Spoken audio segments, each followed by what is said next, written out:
Let's turn to Canberra now, where for the 9th day in a row, the Prime Minister is still consumed with former Prime Minister Scott Morrison's multiple ministries. It was supposed to happen yesterday, but today Anthony Albanese did release the advice from the Solicitor-General, which has effectively cleared Morrison. But Albanese was not ready to give up, and as I explained earlier, he spent another 45 minutes taking aim at his predecessor. Joining me now is Sky Political Editor Andrew Clennell. Andrew, thank you for your time. They're stringing this one out as long as they possibly can. It was supposed to happen yesterday. It's now happened today. Do we really need another legal eagle looking at this again? I don't know. Depends what they come up with. So I'll sit on the fence on that one. But you're right, they're stringing it out. But look, I mean, Morrison shouldn't have done it. And that advice really condemns it. I don't think you can blame the government for calling another inquiry. I'd just say make it quick. Oh, you're not wrong. Get on with governing. I think Albo was right today to call for Morrison to apologise to Australians because it's the sort of thing you shouldn't keep from the public, right? I think most people would agree with that. He's come out with a big 2-page explanation as to why he did what he did. There is nothing vaguely looking like an apology on there. Yeah, look, I once got an apology from Scott Morrison when he had a crack at me at a press conference, unjustified, you might recall, and during the Brittany Higgins stuff. That's right. And I think that's a really big achievement, getting an apology from Scott Morrison. Over what he was alleging has occurred at Sky News, right? Well, at News Corp or wherever he said it would occur, nothing of the sort occurred. No.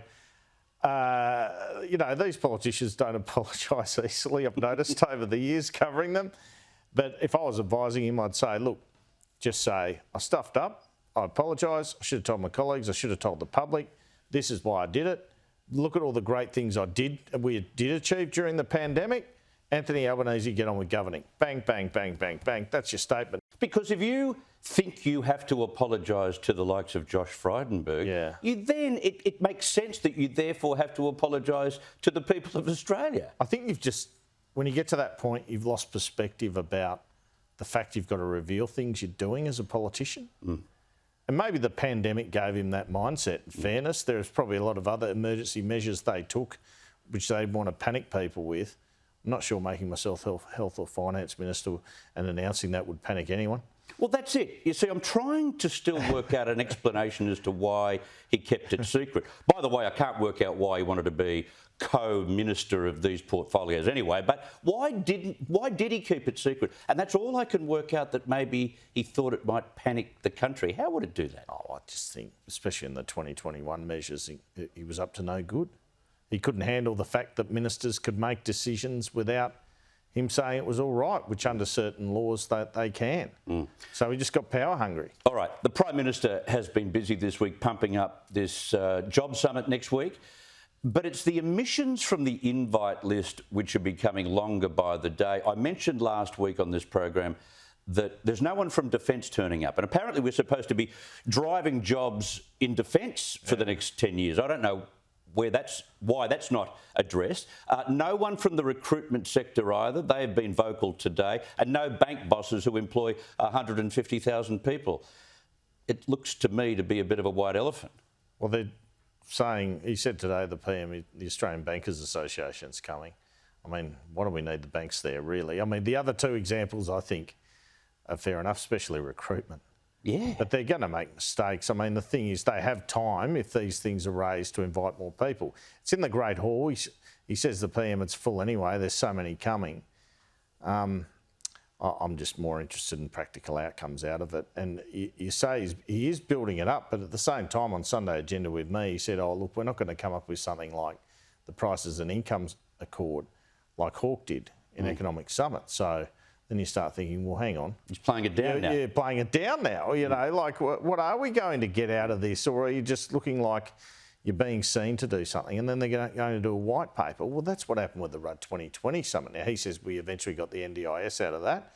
Fair cop. But they also got the Henry Tax Review. And by the time that reported, it was too late in the term to sell those policies. In fact, they nearly brought down the government. White papers are fantastic door stoppers. We know where they end up. Can I say that the priority has to be how we fill jobs?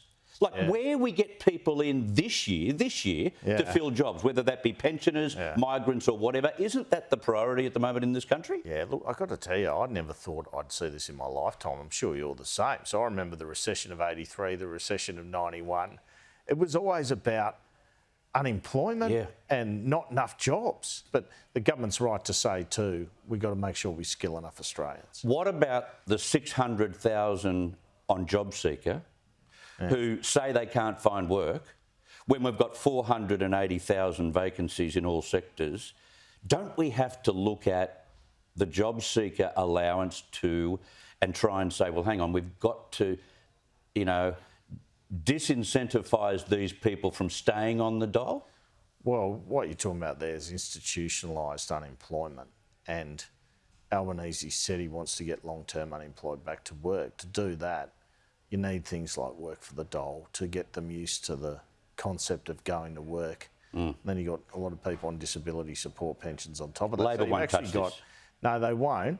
You're probably right, but yeah, I mean, I don't think there's an excuse at the moment not to have a job. Now to New South Wales, the pressure has been released on the John Barilaro saga, but that doesn't mean Premier Perrottet can stop sweating just yet.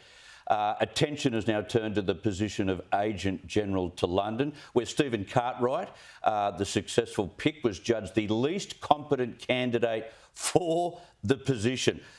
Correct me if I'm wrong here. Has the Jobs for the Boys saga here been the tipping point, do you think, that now says the Liberal Party can't get back into power in March? 800 grand a year for this job in London, really? For someone who used to run the New South Wales Business Chamber? Explain that one to me. I can't get my head around it. Still, it doesn't capture the imagination like the Barilaro one. A politician feathering his nest, not even out of the parliament, looking to get a 560 grand job in New York. But yeah, there's enough there to say, well, it points to sort of incompetence as well on the behalf of the Perrottet regime. And that's not good when you go into election. The mob just think, don't play us for mugs, don't treat us like that. Now, to Victoria, just quickly, we're less than 100 days away from the November election, and I just get the feeling we're going to see another Teals rush here. There's a lot of talk in Melbourne today about that there will be a real groundswell of support for the Teals because they've had enough of Dan, but they don't want to vote for the Liberal Party, which is similar to the way things were positioned in May federally. Do you reckon that come, say, 10 years from now, that this Teal movement may become a third major party in this country? Yeah, even if it's not in reality, in effect, I think it already has. It's like, it reminds me of this, it's the biggest third political movement since the Australian Democrats in the 70s. So I said that on election night. I don't think they'll have much luck in New South Wales because there are caps on donations there for the New South Wales election. So it's a bit different than Simon Holmes of Court and all these others can throw all this money at you. In Victoria, I hear they will have some success. I expect Dan Andrews to win, despite the lockdowns and everything else, and despite the scandals. That's something we'll be watching in November on Victorian election night. Very much so. Andrew Clennell, thank you very much for that, mate. Thanks, Chris.